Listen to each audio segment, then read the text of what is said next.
Resultados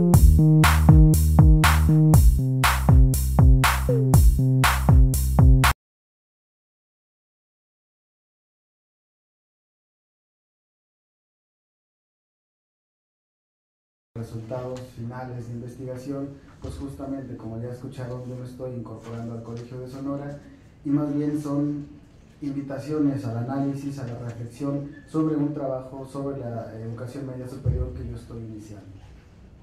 Si me pasan el control o si me ayudan.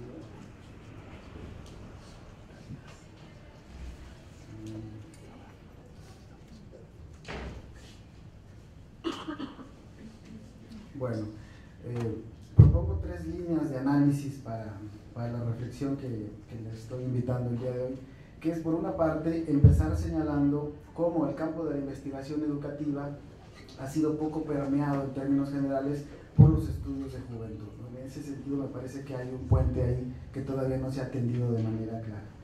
Por otra parte voy a presentar algunos datos de indicadores educativos, sobre todo de la educación media superior en México de manera global y en algunos casos especificando cómo se encuentra el estado de Sonora, que en términos generales está mejor que cómo está el resto del país.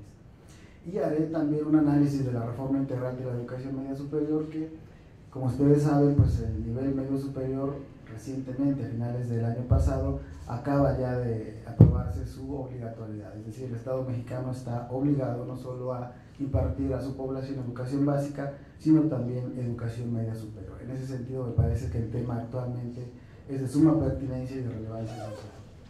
Y terminaré, para que la temática no se me escape del todo, señalando algunas implicaciones de la cuestión con el desarrollo y sobre todo para quienes estén interesados en investigar el tema, pues señalando algunos puntos, algunos digamos vacíos investigativos que se tendrían que atender y que yo esperaría atender en el corto y mediano plazo.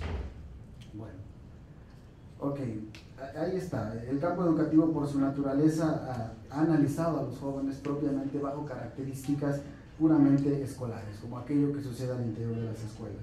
En este sentido, pues yo digo que lo que ha abonado esa perspectiva es a tener una representación hegemónica del joven bajo características puramente escolares y al interior de las escuelas y de jóvenes urbanos. El campo educativo no ha mostrado todavía a los otros jóvenes, no al menos de manera suficiente.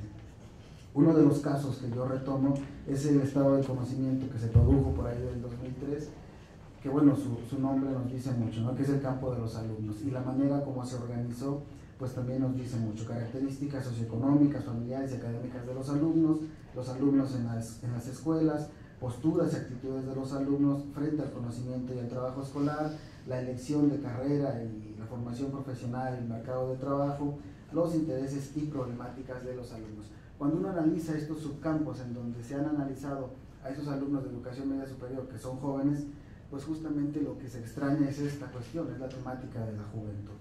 Y sin embargo, ese mismo estado del conocimiento es el que ha abierto las posibilidades de que la cuestión juvenil empiece a aparecer en los análisis de investigación que se hacen al interior del campo educativo.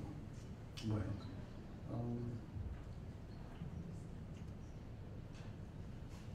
¿cómo se fue imponiendo la temática? Presento algunos resultados generales de estas investigaciones que nos han ido mostrando la importancia de abordarlos más que como estudiantes, como jóvenes. La tendencia de los jóvenes a decir siempre sí a la escuela, es decir, en su horizonte de comprensión siempre está la escuela, no parecen aparecer otras cuestiones.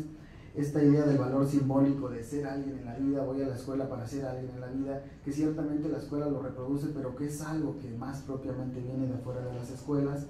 Las diferencias en los resultados que se presentan entre jóvenes urbanos y jóvenes rurales, los primeros más tendientes hacia la continuación de los estudios y los segundos bajo esta especie de esta poca claridad de dedicarse a otras actividades, que uno no sabe muy bien qué implica todo eso. Y de la misma manera, pues que se señalaba que el aprendizaje más importante de los estudiantes no necesariamente estaba ocurriendo al interior de las escuelas, sino que se estaba presentando afuera, en otros campos prácticos donde los jóvenes discurren, que no necesariamente es como algo hegemónico la propia escuela.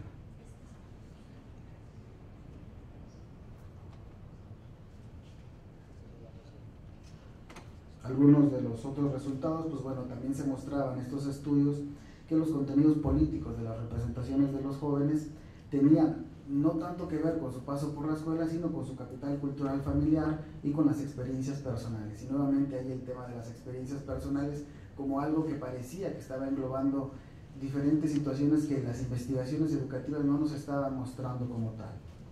Se percibía también a la escuela no como el único lugar de constitución de la identidad, sino como aquello que estaba también afuera. En algunos casos señalaba la comunidad es la que refuerza de mayor manera la identidad de estos estudiantes y no tanto aquellas construcciones que se van dando al interior de las escuelas.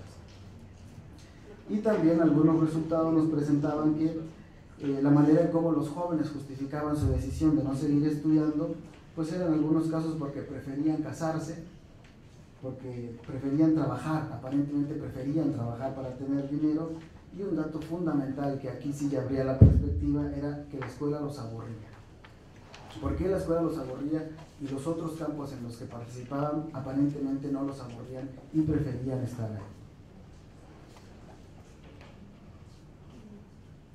Bueno, lo que yo sostengo es que el campo de la investigación educativa más bien lo que tenía que hacer era abrirse al reconocimiento de lo que ya había, es decir, toda la investigación sobre juventud que se ha venido acumulando en los últimos años. Es decir, el mismo estado de conocimiento de Guzmán y de Saucedo empezó a señalar la importancia de considerar a los estudiantes de nivel medio superior y superior como jóvenes, ya no meramente bajo sus características estudiantiles. Quien lo hizo, no tanto desde la investigación educativa, me parece que fue pionero en ese sentido, pues fue Adrián de Garay, que mencionaba justamente esta necesidad de tender un puente entre los campos de juventud y la investigación educativa, mencionándolos como tal, estudiantes como jóvenes. Adrián de Garay lo va a decir a principios del año 2000-2001. Todavía la revista mexicana de investigación educativa, que es, digamos, la que difunde mayormente el conocimiento que se produce en investigación educativa, en el 2006 va a titular de manera contraria, como ya Adrián de Garay nos había propuesto, los estudiantes como jóvenes, y titula ese número especial los jóvenes como estudiantes. Es decir, sí reconocemos que son jóvenes, pero los vamos a seguir analizando como estudiantes. Y aún así, pese a que el campo educativo ha incorporado ya cierta perspectiva juvenil y se han empezado a hacer estudios que tienden este puente que señalo, me parece que siguen habiendo ausencia de estudios de investigación educativa que logren conjuntar de mejor manera estos dos campos. Hay una perspectiva que parece haber contribuido, porque cuando uno revisa los estudios de investigación educativa que abordan sobre todo a los estudiantes bajo una perspectiva juvenil, pues es la de François Dubet, bajo esta idea, que es lo que se preguntaba Dubet: ¿cómo podemos formar estudiantes críticos, autónomos, mientras que al mismo tiempo los hacemos pasar por un paso previo de socialización, de suscripción de las normas y los valores? Parte de la explicación que él daba, y yo aquí estoy sintetizando demasiado, pues era que hay procesos ciertamente de socialización, de que van incorporando las normas, pero esencialmente hay procesos de subjetivación al interior de las escuelas cuando los jóvenes logran separarse de esa norma prescrita y de esa socialización. Además, en el puro sentido de Durkheim, logran separarse por procesos de distancia, lo que en otra perspectiva sería, logran ir desarrollando un juicio moral un poco más autónomo y se logran separar en cierta medida de la norma. Y esto se va haciendo pues a partir de desarrollar determinados gustos propios, gustos musicales también, es decir, la temática de la juventud empieza a aparecer ahí de manera clara, y esta perspectiva teórica de Dubet pues fue la que logró abrir, por lo menos en el campo de la investigación educativa, esa perspectiva juvenil.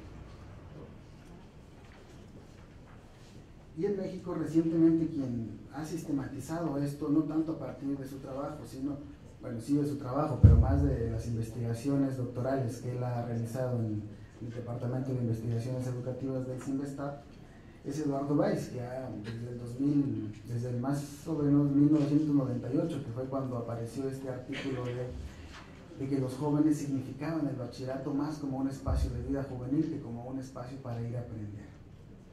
Entonces, lo que él señala, retomando parte de la perspectiva de Dubet, pues es que hay procesos de subjetivación juvenil. Es decir, se logra superar la tradición de atender meramente el desempeño escolar y la trayectoria académica para poner más atención de cómo se van subjetivando, cómo van deviniendo sujetos a partir justamente de su relación con los mismos jóvenes y con estas prácticas en común que hacen.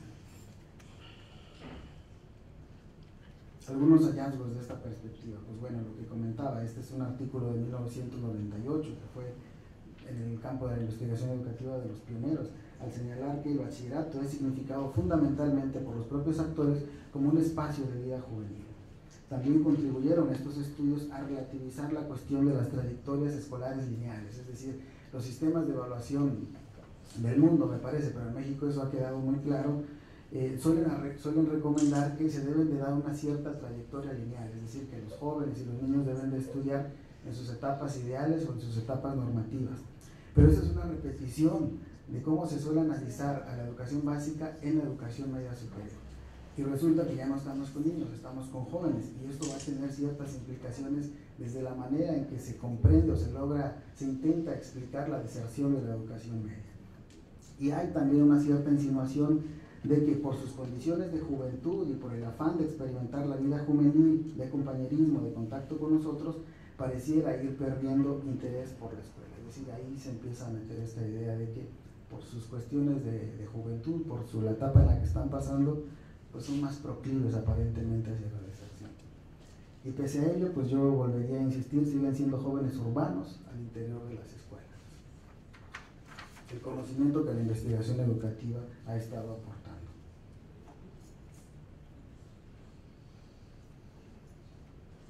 Bueno, eso en lo que corresponde a esto que quería yo señalar de la unión de los campos de conocimiento que se genera en la investigación educativa y por una parte el conocimiento importante que se ha generado en los estudios sobre juventud que ayuda a comprender de mejor manera lo que está sucediendo en la educación media.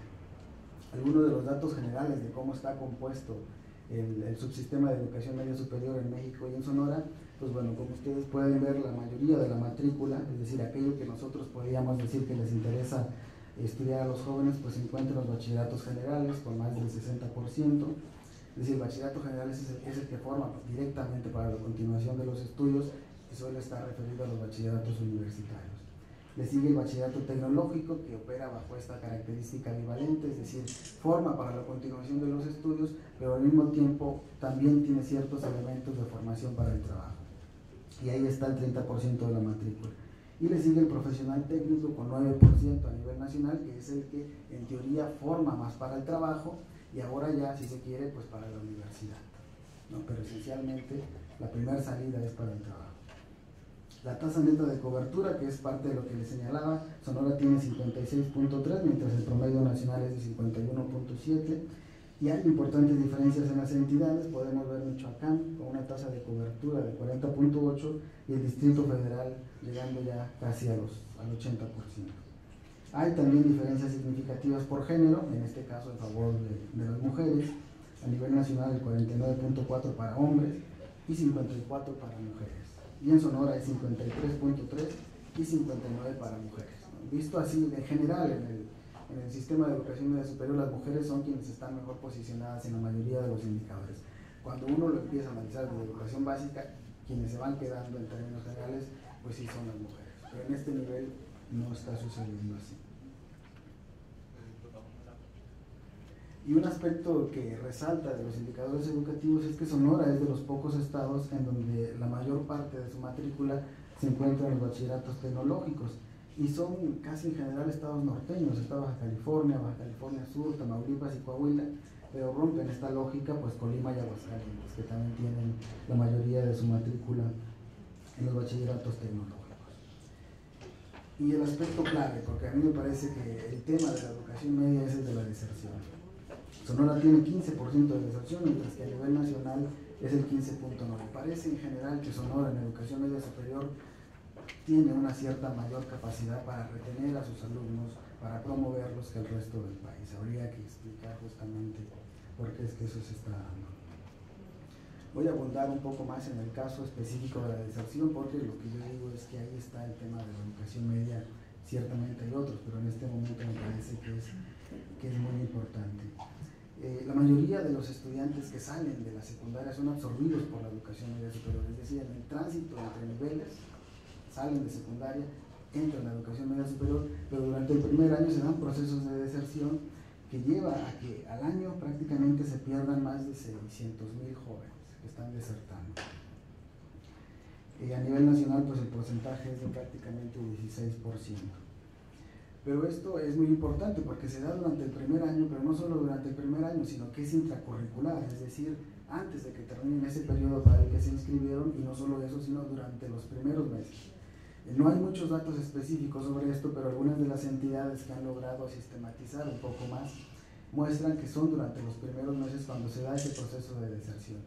¿Qué es finalmente lo que está pasando? Si la mayoría de los que salen de secundaria logran entrar a la educación media superior, ¿qué sucede en esos primeros meses que lleva que un porcentaje amplio de jóvenes terminen abandonando la educación media?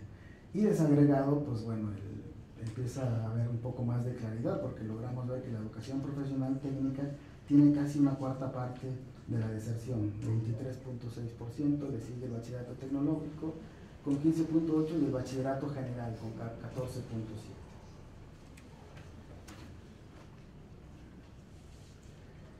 El tema de las causas de la deserción, tradicionalmente se suele decir que los jóvenes desertan por causas meramente económicas, porque tienen que trabajar. Sin embargo, también recientemente hay estudios que están empezando a señalar, y que me parece que se están consolidando la explicación, es que hay una deficiente formación en la educación básica, que en el momento en el que cambia de nivel y hay un nivel de exigencia un poco mayor, ahí pareciera que muchos no están aguantando esto. Entonces se señala a la educación básica como el problema de la deserción que se está presentando en la educación media superior. Insisto, ya hay varias investigaciones que están mostrando eso, todavía me parecen insuficientes, hace falta mostrar todavía, creo que una mayor consistencia de cómo se está presentando esto. Y resalto una paradoja, esto que ha sido valorado desde la investigación educativa a partir de incorporar la perspectiva juvenil, de las trayectorias juveniles regresionales, y que está asociada con esto que también había señalado, de que la educación media superior no se le puede abordar bajo las mismas lógicas, características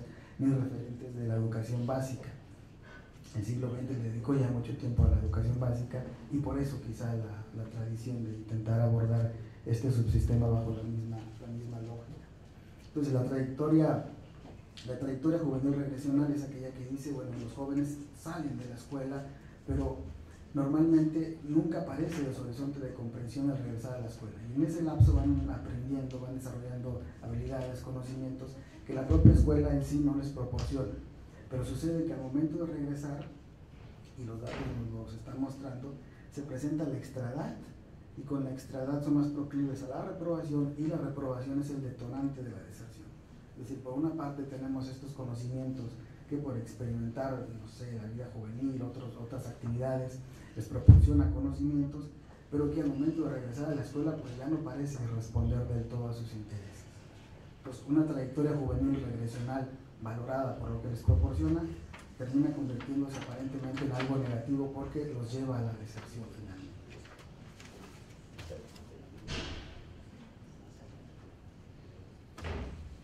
Y ya metiéndome al tema, para que no parezca que me estoy saliendo demasiado, algunos resultados de desigualdad e inequidad.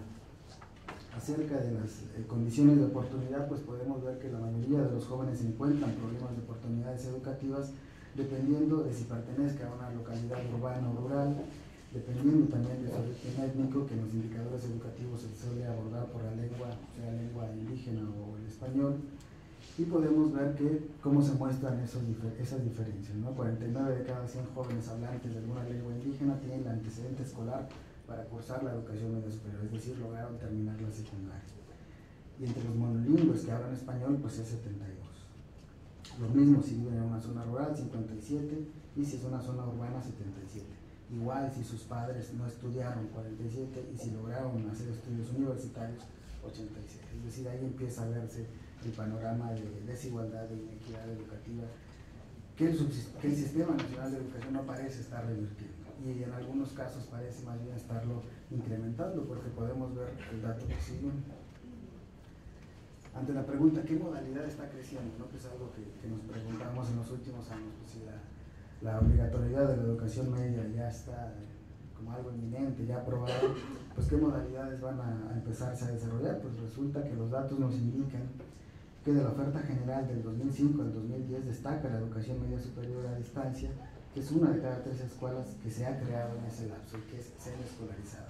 y también nuevamente los estudios muestran que en general hay un problema de calidad de la educación media superior, pero que este problema de calidad es más acentuado justamente en estas modalidades, y más aún en el Programa Nacional de Educación se dice que en las comunidades rurales esta iba a ser la prioridad, esta modalidad iba a ser la prioridad. Entonces parece que se está reproduciendo ahí la desigualdad y la inequidad entre los jóvenes, sobre todo, que están en esta zona. Ok. Si me meto a los games me voy a tardar más. Solo voy a hacer énfasis. Te faltan 5 todavía. Sí, pero tengo algo más por acá.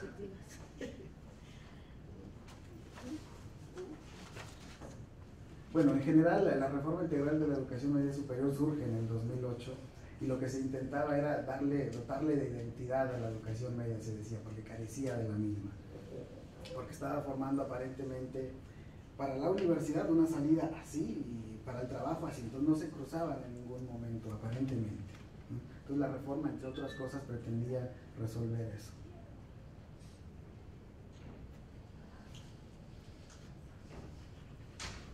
Bueno, la reforma se sostiene fundamentalmente en 4 pilares que pretendían esto que estoy señalando. Por una parte, la construcción de un marco curricular común, es decir, que los jóvenes aprendieran lo mismo, definición y reconocimiento de las oportunidades de la oferta de la educación media superior, que quedara más o menos claro qué implicaba estudiar un bachillerato general, uno tecnológico y uno profesional técnico, la profesionalización de los servicios educativos, que está enfocada también básicamente a la formación docente, que es algo que se le costó demasiado, y a la certificación nacional complementaria, es decir, ya hay un sistema nacional de bachillerato, tienes una certificación complementaria que dice que vienes de ahí, y en ese sentido pues ya está el valor agregado. Y ese mismo valor agregado pues depende de estas competencias comunes que se fueron creando y que aparentemente pues también se decía ya hay identidad en la educación media porque hay un marco curricular común. Hago aquí, intento hacer una comparación de cómo estaba la educación media antes de la reforma y después cómo quedó. Ustedes pueden ver del lado izquierdo la modalidad del tipo de bachillerato. Tenemos un bachillerato general o propedéutico y un destino al que orienta, que es la universidad. Tenemos un bachillerato tecnológico equivalente, que el destino al que orienta es universidad y si se quiere trabajo. Y tenemos la educación profesional técnica con un destino al que orienta de trabajo y si se quiere la universidad. ¿Cómo quedó el discurso después de la reforma? Pues obviamente el discurso de las competencias pues es el que impera. Modalidad y tipo de bachillerato que hay, bachillerato general, que son las universidades, y las competencias que prioriza. Y aquí empezamos a ver los cambios: competencias genéricas, competencias disciplinares básicas y competencias disciplinares extendidas. Y después viene el bachillerato general con capacitación para el trabajo, que son básicamente los COBACH y todo lo que pertenece a la Dirección General de Bachillerato. Competencias genéricas, es lo mismo que el bachillerato general, las comparten. Disciplinares básicas, lo mismo que el bachillerato general, las comparten. Disciplinares extendidas, lo mismo que el bachillerato general, las comparten, pero profesionales básicas ya no se comparten esas con el bachillerato general. Pareciera ahí que hay diferencias entonces entre los bachilleratos. Y después viene el bachillerato tecnológico, atendido fundamentalmente por CONALEP. Competencias genéricas se comparten con los demás bachilleratos, disciplinares básicas se comparten también, profesionales básicas la comparte solamente con el bachillerato general con capacitación para el trabajo, y profesionales extendidas, que ahí sí ya no las comparten con nadie. ¿Qué era lo que decía la reforma? Entre otras cosas, que perdía sentido hablar de las diferencias de los bachilleratos, es decir, estamos ante un solo bachillerato. Y si uno analiza las diferencias, es decir, si uno ve esto, cómo se comparten algunas competencias pero otras no, pues queda la duda de si efectivamente estamos ante un solo bachillerato. La reforma lo dice.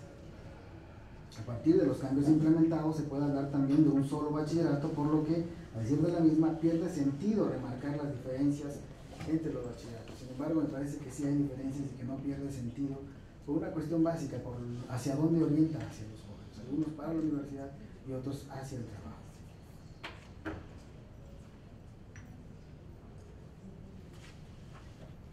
Bueno, ¿qué fue lo que nos mostró la reforma?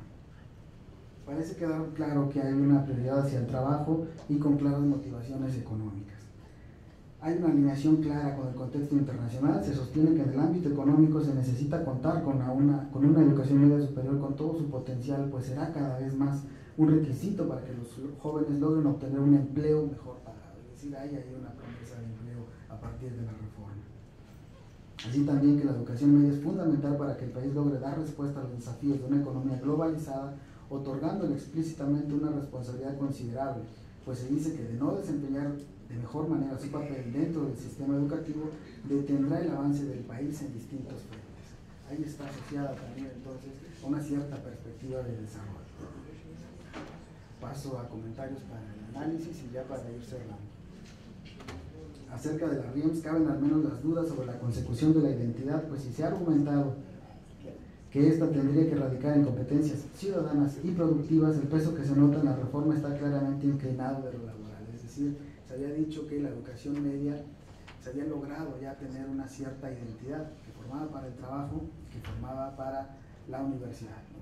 Entonces, se logró que se cruzaran en cierta medida, pero fundamentalmente desde la teoría, desde la investigación educativa, se decía que sí tenía que formar capacidades productivas y capacidades sobre todo ciudadanas.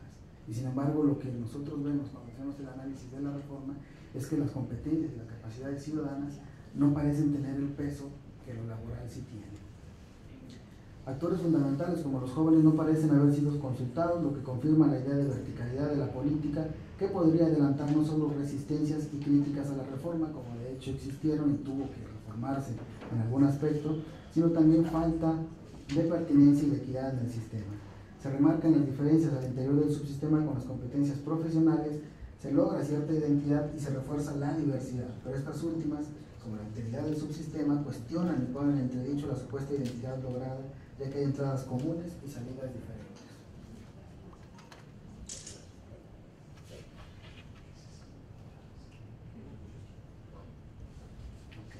Voy a cerrar ya con esto que había señalado, que eran pues algunos desafíos, algunas temáticas que se imponen para ir atendiendo desde la investigación. Yo señalo que hay diferencias notables en las oportunidades de los jóvenes urbanos y quienes habitan en zonas rurales. El sistema educativo nacional no parece estar realizando lo suficiente para revertir esta situación. Es una temática que se deberá demostrar más claramente desde las investigaciones y decir cómo se están dando dichos mecanismos de reproducción de la desigualdad educativa. Siguen centradas las investigaciones educativas en jóvenes urbanos y al interior de las escuelas. Para la vinculación estratégica que la educación media superior debería estar teniendo con los sectores productivos, destaca que la educación profesional técnica, que es justamente la más cercana a esto, la que contiene la menor matrícula y los índices más altos de deserción. Es importante saber qué es lo que está pasando con esta opción educativa que fue creada justamente para eso, para establecer una relación con los sectores productivos. La cuestión de la deserción en la educación media es el tema, y sobre esto hay vacíos de conocimiento que se tendrían que atender en el corto plazo. Y a manera de pregunta, ¿cuál está siendo la aportación principal de las opciones de educación media superior a distancia, presente particularmente en zonas rurales y con características de ser de bajo costo? ¿Cuál está siendo el impacto de la reforma en la consecución de la identidad, en formar capacidades productivas y capacidades ciudadanas?